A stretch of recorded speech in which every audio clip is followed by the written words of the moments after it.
Hello, my name is Heidi Piper and I have been the music specialist at Wahroonga Public School for the past 10 years.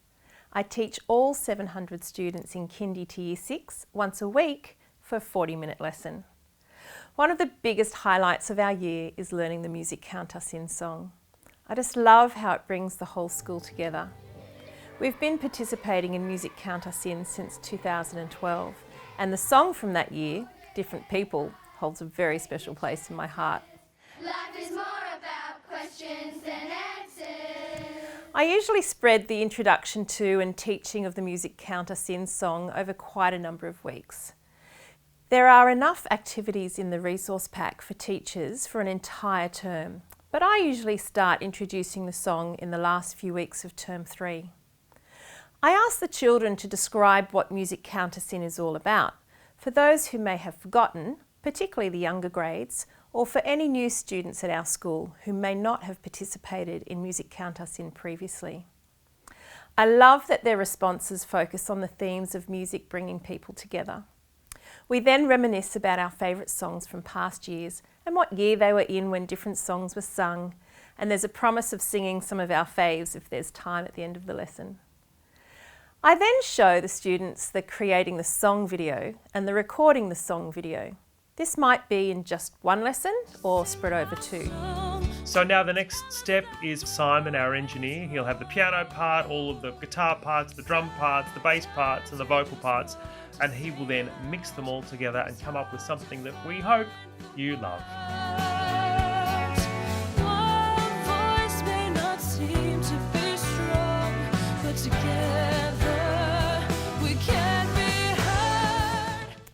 I find that it's a great way for the kids to start hearing snippets of the song, so then when it comes time to learning to sing the song, they already have a point of reference.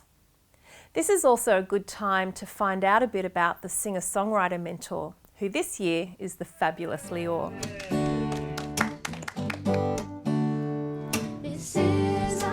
It was a joyous process working with 4 young songwriters who are passionate about music and just seeing their sense of discovery. This is the time. I hope the kids like it, and I hope that they can relate to it and agree with what we're saying in the song, and I hope it means something to them because it means a lot to us. Together we can be heard. I would start teaching the actual singing of the new song before the end of term 3, otherwise the timeline is really tight at the start of term 4. I find it so important to allow children to listen to the song a number of times before you ask them to sing it. This really makes teaching the song so much easier because they are already so familiar with it. The children need to focus on different things when they're listening so they don't get bored or start daydreaming. I usually get them to listen with their eyes closed so they are not distracted by any visuals. The first time, they could listen for the song's themes. After listening, they could discuss with a friend and write down on a mini whiteboard or a piece of paper what they think the song is about.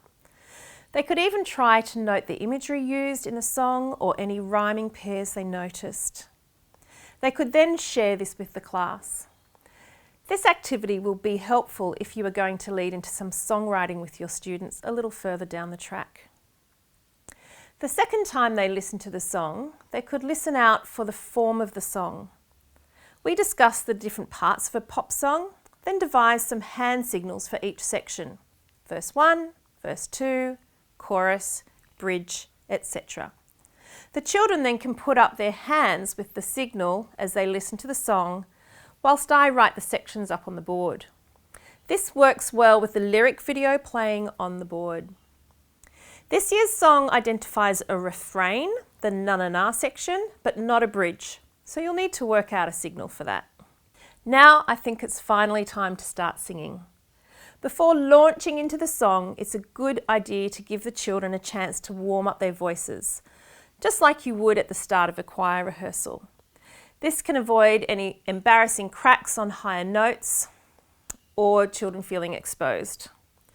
Some gentle humming will warm up their vocal cords, and sirens will help them with their range.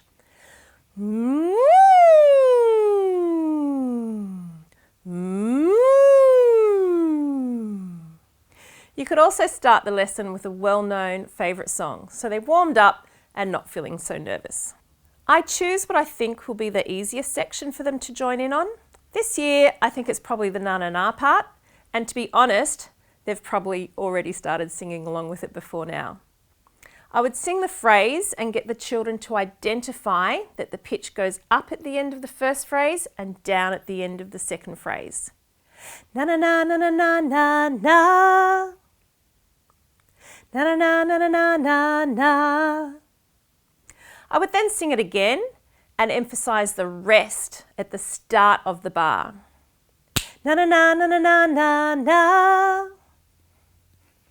Na na na na na na na na. We would then sing it together. Then I think for this year's song, I think it makes sense to go back to the beginning and learn the first verse. I would have the lyric video on the screen and have the children listen while I sing the first verse and pitch point. This is our world for us to share. Don't pretend that we're not there. This is our time to sing our song. Don't tell us that we're always wrong. I'd then go back and get them to try the verse with me, echo singing half a phrase at a time, then a whole phrase at a time. This is our world for us to share. Then their turn. Then a whole phrase. This is our world for us to share. Don't pretend that we're not there. You can then go over the verse a few times if necessary, either with or without the video, to correct any melodic issues. When I teach a song to the students, I don't sing when they are singing. That way I can hear them and make any corrections. Another trick I have for when you're teaching children to sing a song is to write the lyrics on the board and then wipe out one word at a time until all the words are gone. Now you've learnt verse 1, I would skip to verse 2, where the melody stays the same, but the words are different.